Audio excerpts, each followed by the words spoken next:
एक कामयाब कबूतर परवर बनने के लिए जो सबसे मेन चीज़ है वो क्या है?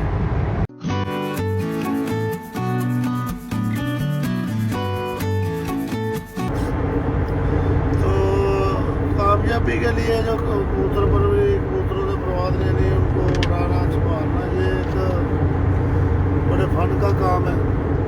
तो फन जो है होता है ना वो सीखना पड़ता है। जुनून हो तो सीखता है बंदा। सर्च करनी पड़ती है, बड़े बड़े उस्तादों के पास बैठना पड़ता है, टाइम का देना पड़ता है उनको, उनका एहतराम करना पड़ता है, जाके बंदा कुछ सीख पाता है।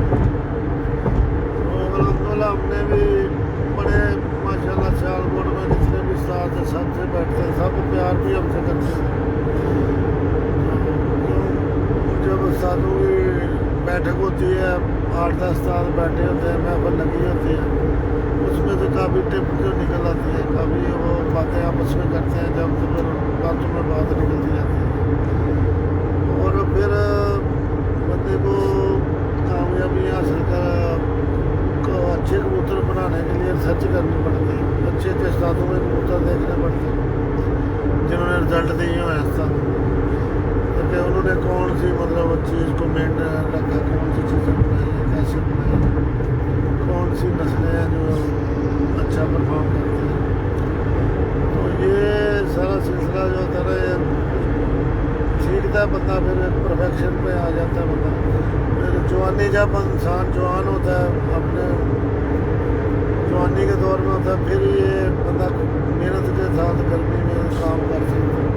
हमको इतना जुनून था, अगर हमारी सुबह मुकाबला उड़ना है तो हमको सारी सारी रात नींद नहीं आती कि जल्दी जल्दी दिन चढ़े ताकि हम कबूतर झंडी मारे उड़ते हुए इनको जाते हुए देखें।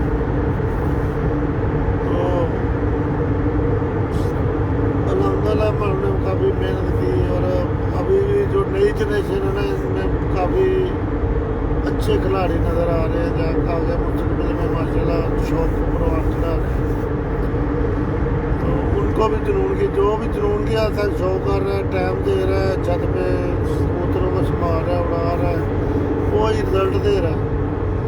तो जो नहीं रिज़ल्ट दे रहे वो लोग बस पीछे बैठ के बातें बूतें करते रहते हैं, ये भाई ये है, ये वो है, ये फलान है, ये नुस्खे ढूंढते रहते हैं। हाँ, ये नुस्खे भी ढूंढते नुस्खे तो फिर सारे नुस्खे भी ढूंढते रहते हैं।